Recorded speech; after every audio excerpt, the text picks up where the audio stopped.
여러분 안녕하십니까? 이중구 이창용 교수님의 경제학 들어가기 우리 챕터 5장 생산자의 어떤 선택을 살펴보고 있는데요.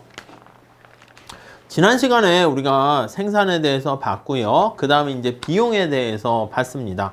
그리고 이제 규모의 경제와 범위의 경제 그런 특성에 대해서 살펴봤죠. 자, 이번 시간에는 5절에 해당하는 기업의 선택에 대해서 한번 보도록 하겠습니다. 자, 기업은 이윤을 극대화한다고 말씀을 드렸죠. 첫 번째 줄 보시면 이윤 극대화를 추구하는 기업은 상품의 생산과 관련해서 어떻게 이윤 극대 생산량을 결정할 것인가 그런 것들을 볼 건데요. 두 번째 줄 볼까요? 이 기업의 선택은 크게 두 가지 선택으로 나타낼 수가 있습니다. 자, 첫 번째는 생산 요소의 결합 비율에 관한 선택입니다. 또 하나는 이윤 극대화를 위한 생산량을 어떻게 할 것인가 그거에 대한 얘기입니다. 이제 순서대로 따지면 이렇게 나와 있지만 좀 더 관련된 것은 요거라고 보시면 되겠어요. 자, 삼성이 아니면 현대가 자동차를 생산한다라고 했을 땐 몇 개를 생산할 것인가? 그걸 먼저 결정해야 돼. 이윤 극대 생산량을 결정합니다. 여러분도 마찬가지지. 내가 만약에 졸업을 했어. 그러면 어떤 자격증을 따려 할까? 어떤 직장으로 갈 것인가? 어떤 일을 할 것인가? 그런 것들을 고민을 하는 거야. 만약에 여러분들이 아니면은 학점을 받는다 할게. 나의 목표는 A+를 받는 거다. 아니면 사람마다 다르겠지. 뭐 다 A+는 아니고 B+를 있는데 A+를 받겠다라는 목표가 생겼어. 그러면 이게 스텝 1 먼저 이걸 정하는 거야. 물론 어떤 사람은 저는 A+가 아니라 B뿔만 받아도 졸업하는데 그리고 등등등 이미 취업이 돼서 다양한 이유로 인해 가지고 목표가 B뿔일 수도 있고 C뿔일 수도 있고 저는 그냥 패스만 하는 게 목표입니다. 그럴 수도 있겠죠. 아무튼 A+를 목표로 한다라고 할게요. 목표를 한다면 자, 그 다음 이제 스텝 2에 해당하는 게 바로 뭐냐면 여기 나와 있는 이거야. 생산 요소를 어떻게 결합할 것인가. 우리가 이제 보통 노동과 자본을 사용하잖아요. 여기서는 내가 A+를 받기로 목표를 결정을 했어. 그렇게 된다면 어떻게 만약에 뭐 실강이 있고 인강이 있다 그러면 인강으로 할까 실강으로 할까 등등등 다양한 방법이 있습니다. 그래서 어떤 방법으로 아니면 이제 그것보다 만약에 실강이다라고 하면은 오케이 실강 수업은 당연히 들어야 되는 것이고 복습을 할 때 교실에서 복습할지 도서관에서 할지 스타벅스 같은 커피숍에서 할지 뭐 그런 방법이 있을 거 아니겠습니까? 집에서 할지 그거 나타내는 그게 두 번째 단계야. 자, 다시 기업이 선택할 거는요 생산 요소의 결합 비율입니다. 노동을 많이 사용할지 자본을 많이 사용할지 노동을 많이 사용하는 경우를 우리가 뭐라 그러냐면 노동 집약적인 방식으로 우리가 생산한다 이렇게 얘기합니다.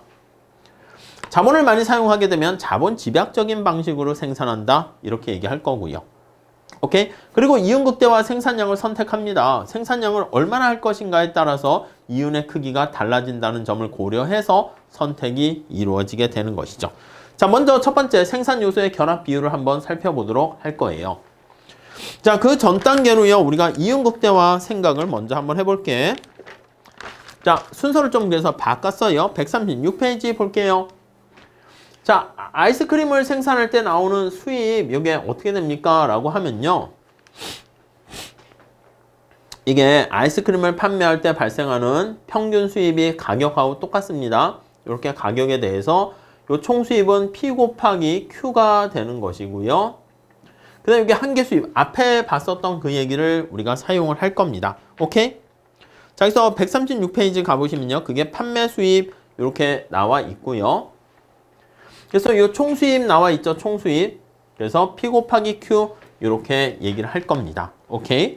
자, 그래서 한계 수입이라는 것은 바로 뭐냐면 이 총수입을 생산량을 증가시켰을 때 총수입이 얼마나 추가적으로 증가하는가 그게 바로 한계 수입이다. 이렇게 보시면 돼요. 자, 다시 마지널이라는 게 상품 한 개라고 하세요. 한 개.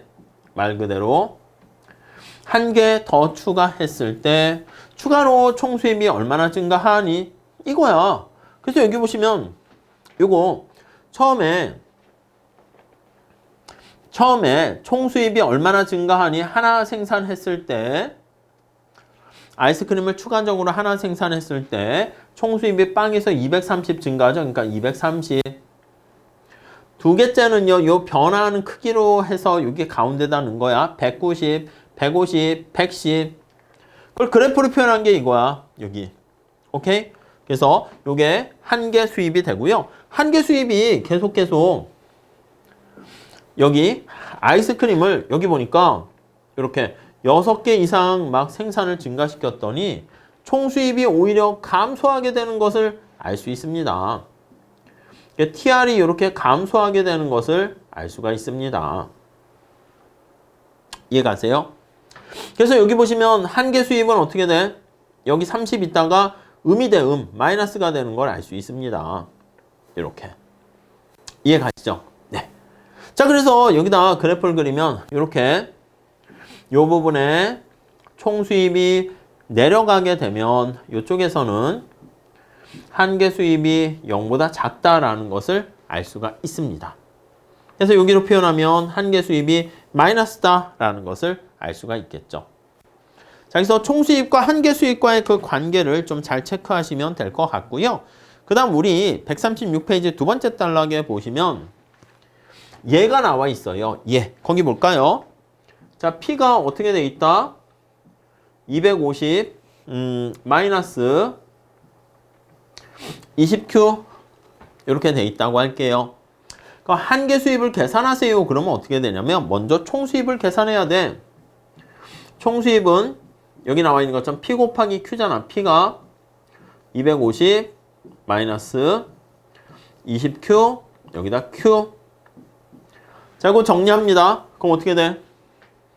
그치? 250 Q 마이너스 20 Q의 제곱 이렇게 되어 있습니다. 이해 가시겠습니까? 이렇게. 자, 그러면 여기서 이제 한 개 수입을 한번 생각을 해볼게. 한 개 수입. MR은 자, 여기 나와 있는 총 수입을요 미분한다라고 말씀을 드렸어요. 미분하는 거는 이렇게 원래는 Q가 눈곱만큼 조금 변하는 건데 이렇게 델타 Q 델타 TR 이렇게 쓰시면 좋겠습니다. 자, 미분하면 요거 1이 앞으로 내려가. 그래서 250 마이너스 2가 내려가서 40Q 이렇게 되는 거 알 수가 있겠죠. 이해가시죠? 자, 그리고 요거 볼까? AR 볼까? AR이 뭐의 약자야? Average Revenue, 평균 수입. 얘는 MR은 Marginal Revenue, 한 개 수입. 그래서 요 AR이라는 건 평균이기 때문에 TR을 Q로 이렇게 나눠주는 게 바로 AR입니다. 요 TR을 Q로 나눠줍니다. 그럼 어떻게 돼? 그래요. 250 마이너스 요 Q로 나누면 20 Q 이렇게 되는 거 알 수 있죠. 그걸 그림을 여기다 대략 그렸습니다. 오케이? 네, 그 정도 정리하시고요. 이거는 이제 표로 다시 그냥 숫자를 몇 개 집어넣어서 나타낸 게 한 개 수입이고 요거에 두 개 똑같습니다. 우리 앞에 보시면 평균 수입이 요거잖아. 250 마이너스 20Q. 근데 그거는 여기 보시면 얘랑 똑같지 않습니까? 얘랑 얘 똑같지 않습니까? 그래서 우리가 특별한 경우가 아니면은 그냥 언제나 평균 수입은 P와 같다. 이렇게 보셔도 되겠습니다. 자, 우리 나중에 요거 식으로 해서 많이 얘기할 거거든요. 그리고 여기 총 수입은 제곱인데 마이너스 붙어 있어. U자 거꾸로 이렇게 되는 거 이해되시겠죠? 그래서 모양이 이렇게 U자 거꾸로 되어 있고 여기 수요 곡선, 한 개 수익 곡선 나와 있는 거 같이 또 체크하시면 될 것 같습니다. 자, 그래서 궁극적으로 이윤을 극대화하는 점을 찾아보려고 해. 이윤이라는 것은 거기 137페이지 맨 마지막 줄 보세요. 자, 이윤이라는 것은 프라핏인데요. 총 수입에서요, 총 비용을 빼는 걸 우리가 이윤이다. 이렇게 얘기를 합니다. 오케이? 나와 있죠? 자, 그래프로 표현을 하고 있고요. 138페이지 그림 앞에 나와 있는 거 체크해 보시면 되겠고 139페이지 한번 볼게요. 요 이윤은요, 총 수입에서 총 비용을 빼는 거야. 요거 두 개의 차이를 나타내는 거예요. 이해되십니까? 자, 여기는 총 수입이 없고 총 비용만 있고, 그래서 이제 마이너스 계속 되다가 총 수입이 생산량이 4개일 때는 총 수입이 680이고 총 비용이 500입니다. 이건 앞에 얘기했던 가상적인 상황에 대입을 한 거야. 그때 여기 이유는 680에서 총 비용인 500을 빼면 이게 바로 180 이렇게 됩니다. 오케이, 이해되시죠? 여기도 총 수입이 750인데 총 비용이 570이야. 그러니까 이때도 5개 생산할 때 보면은 이윤이 180으로 가장 크네요. 그 다음 생산을 더 많이 하게 되면 오히려 이윤이 줄어요. 자, 그러면 우리 여기 이윤의 특성을 그래프로 나타내면 어떻게 돼요? 이렇게 되는 거 보이십니까? 파이 곡선 나타나고요. 이렇게. 자, 여기다가 이제 Q라고 되어 있고요. 이윤함수 되어 있는데 이렇게 올라가다가 떨어지게 되는 것을 알 수가 있습니다. 자, 그러니까 여기가 이윤 극대화 산출량이 되는 것이죠. 요 점이. 이해 가시죠? 얼마? 예, 여기 생산량 4개, 5개. 여기서는 잘게 쪼개지 않으니까 4나 5 이렇게 돼버렸어. 1개, 2개 뭉뚱거려 하다 보니까 아이스크림을. 네, 그렇게. 그래서 다시 정리하면 총 수입에서 총 비용, 그걸 뺀 요게 가장 극대되는 생산량은 얼마인가? 그거를 찾았는데 그 경우는 여기 2개가 나왔습니다. 4개일 때, 5개일 때라는 거 알 수가 있겠죠. 근데 이걸 좀 다른 방법으로 우리가 도출할 수 없을까요? 앞에 나와 있는 거는 총수입과 총비용 나와 있는데 여기 차이 있잖아. 요 차이. 총수입에서 총비용을 뺀 요 차이가 이제 플러스 이윤이야. 이해 가십니까? 요거 차이가 여기 나와 있어. 플러스 이윤이야. 앞에서 본 것처럼 이윤함수가 U자 거꾸로 이렇게 나와 있잖아. 요 갭을 나타내고요. 여기서는 어떻게 돼? 여기선 손실이야, 손실. 여기 빨간 색깔은 사탕같이 됐네요. 이렇게 손실. 여기는 마이너스 손실이죠. 이렇게. 그래서 이거를 이윤을 TR에서 TC를 빼는 건데 생산량이 4개 아니면 5개일 때가 이윤 극대화가 되는 거. 4개일 때랑 5개일 때가 이렇게 이윤 극대화가 되는 것을 알 수가 있어요. 따라오셨죠? 근데 좀 다른 방법으로 풀 수 없을까? 예, 있습니다.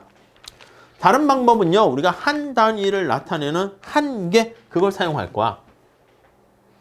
요거 갭이 가장 멀어지는 게 바로 이윤이 극대되는 거잖아. 여기 보시면 요거 2개 접선의 기울기가 이렇게 똑같을 때 접선의 기울기를 우리가 한계라고 합니다. 총수입의 접선의 기울기를 한계 수입이라 그러고 총비용 곡선의 접선의 기울기를 한계 비용 이렇게 표현해요. 그래서 요거를 미분한다고 얘기합니다. 여기 보시면 이윤함수의 접선의 기울기 미분해서 Q로 미분해서 이윤함수를 Q로 미분하면 빵 이렇게 나오잖아요. 마찬가지야. 그래서 이윤 극대화는요, 요걸 미분해서 빵으로 놓으면 그때가 이윤 극대화가 됩니다.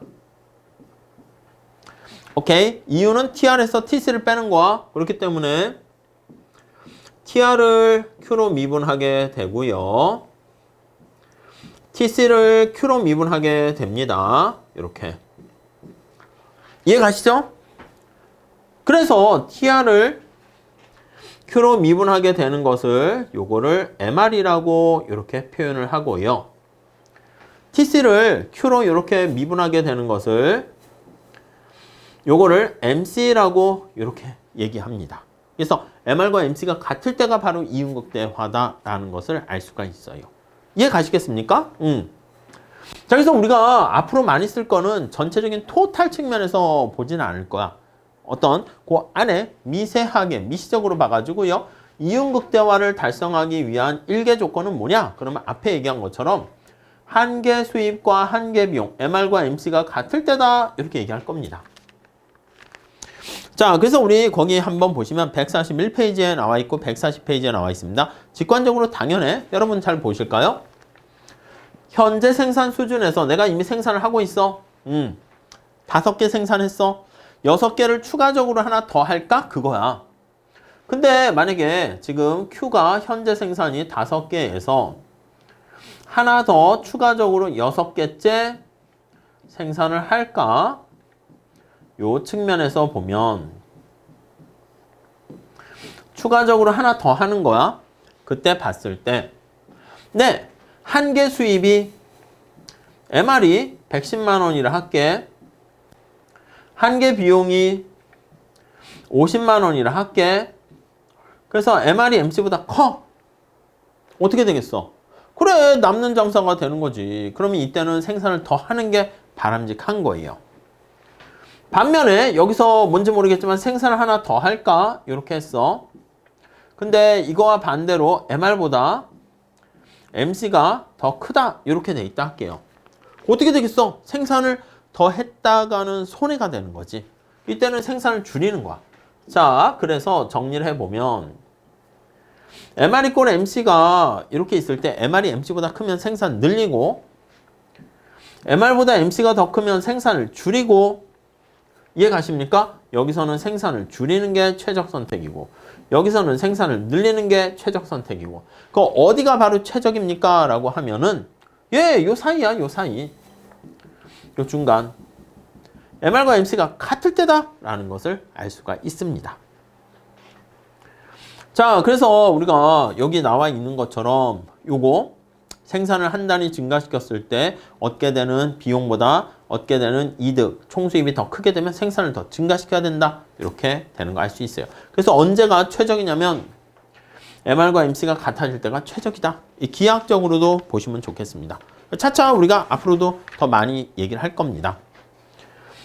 자, 그리고 여기 보시면 요 앞에 보시면 이게 조건이 나와 있어요.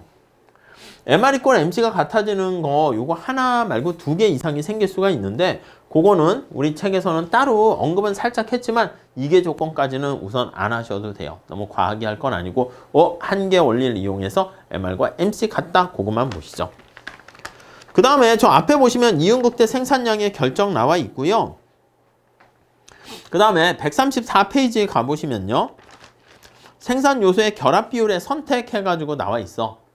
과자를 생산할 때 어떤 방식을 생산할 때가 가장 비용이 극소되는가 그게 나와 있는데 그거는 여기서 135페이지 보시면 노동 구입에 쓴 돈 1원의 한 개 생산과 자본 구입에 쓴 돈 1원의 한 개 생산이 같을 때 우리가 효용함수 할 때 얘기했습니다.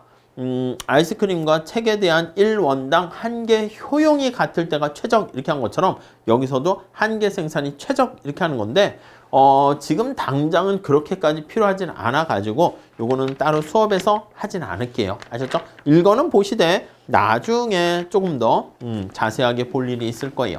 경제 원론만 가더라도 뭐 등량곡선, 등비용선 이런 걸 통해 가지고 우리가 살펴볼 기회가 있을 겁니다. 잠깐 그렇게 밀어두시고 자 141페이지 거기 가보시면 자 우리가 기업의 목적을 하는 게 바로 이윤극대화라는 표현을 썼잖아요. 근데 기업은 정말로 이윤극대화를 추구하는가? 이렇게 나와 있어요. 현대 기업 같은 경우는 주식회사 같은 경우가 많죠. 소유와 경영이 이렇게 분리되어 있는 경우가 많습니다. 사람들이 소유가 이제 주인이야. 주주예요. 아니 근데 이 주주가 다 주식회사 총회에 가서 회사의 방향을 막 한마디씩 하게 되면은 이 회사가 사공이 많으면 배가 산으로 가는 것처럼 산으로 가버려. 그러니까 그 사람들의 얘기를 다 받아들이기도 뭐하고 그리고 이제 전문 경영인이 아니잖아. 그래서 기업의 규모도 커지다 보니까 우리가 소위 말하는 CEO와 같은 전문 경영인이 등장하게 됩니다. 오케이? 자, 그러니까 기업들이 요 이윤극대화만을 유일한 목표로 삼는 경우는 아닐 수 있는데 오히려 기업의 주주들은 이윤극대화를 중시 여기지만 전문 경영인인 CEO 같은 경우에는 여러분 뭐야 아니 뭔가 이윤을 극대화해봤자 자기한테 얻는 게 없잖아. 전문 경영인 측면에서는 여러분도 생각해봐. 내가 회사 CEO야. 그러면 최고 경영자야. 그럼 뭔가 큰 사무실, 멋진 차 이런 게 차라리 더 자기한테는 유리할 수 있잖아. 그리고 매출액이나 시장 점유율 같은 거를 오히려 더 중시하는 거야. 야, 시장에 매출액이 증가하거나 시장 점유율이 높아야지 뭔가 야, 잘 나가는 기업의 전문 경영인이구나 이런 얘기를 할 수 있겠죠. 그래서 우리가 사실 이윤 극대화 아니 이윤만 추구하는 건 아닌 것 같은데 해가지고요.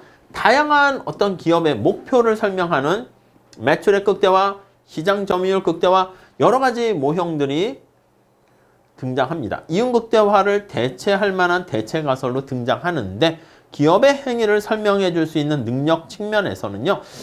뭐 이윤 극대화만 하지 못하다 해가지고요. 당연히 이거 하나만 있는 건 아닌데 다양한 목표가 있긴 하지만 그래도 우리는 당분간 이윤 극대화를 무시할 수는 없다. 왜냐면 기업이 성장, 발전, 가능성 이거로만 먹고 살 수 없어. 이윤을 추구해서 이윤을 극대화시키지 못하면 기업의 서바이벌 경쟁에서 도태될 수밖에 없습니다. 오케이? 그래서 143페이지에 그런 얘기가 거기 나와 있어요. 자, 그래서 마지막 단락 보시면 이런 모형 말고 매출액 극대화 이런 거 말고 여러 가지 대체 가설들이 등장해서 이윤 극대화 모형의 대체 가설로 제시됐지만 이윤 극대화를 대체할 만한 여러분 우리 자본주의 메커니즘이 자본주의? 그게 사실 어떻게 보면 완벽한 게 아니야. 근데 그걸 대체할 만한 더 완벽한 모형을 어떻게 보면은 시장 경제의 모델을 우리가 찾아내지 못했어. 그래서 우리는 그냥 시장 메커니즘인 자본주의 시스템을 우리가 적용하고 있다. 이렇게 보시면 되겠습니다. 오케이, 그 정도 보시고. 그래서 이제 142페이지에는요, 기업의 사회적 책임이라는 것을 강조합니다. 그래서 기업이 거기 첫 번째 줄 보시면 사회적 책임이 기업 경영의 주요한 화두로 등장하게 되었고요. 그래서 기업의 사회적 책임까지 같이 고려를 해야 되지 않느냐. 뭐 그런 얘기들이 거기 나와 있으니까 한번 체크해서 읽어보시면 좋을 것 같습니다. 오케이, 그렇게 봐주시죠. 자, 그래서 우리가 챕터 5장에서는요, 기업의 여러 가지 생산 활동 중에서, 기업의 활동은 뭐예요? 인풋이라는 걸 통해서 아웃풋을 만들게 되고요. 그에 따른 비용을 지불해서 그 남는 차이를 바로 이윤이라고 하는데 그 이윤 극대화 행동에 대해서 살펴보게 된 것입니다. 이해 가시겠죠? 자, 그래서 우리가 지난 챕터에서는 소비자의 행동을 살펴봐서 수요 곡선을 봤고요. 이번 시간에는 기업의 어떤 선택과 관련한 생산, 그래서 공급 곡선 측면을 봤고요. 이 둘이 같이 모여 있는 곳이 바로 이제 시장입니다. 그래서 우리가 다음 시간에는요, 시장에 대한 다양한 구조, 완전 경쟁 시장서부터 독점 등등등에 대해서 같이 공부해 보도록 하겠습니다. 오케이? 자, 다음 시간에 이어서 할게요. 감사합니다.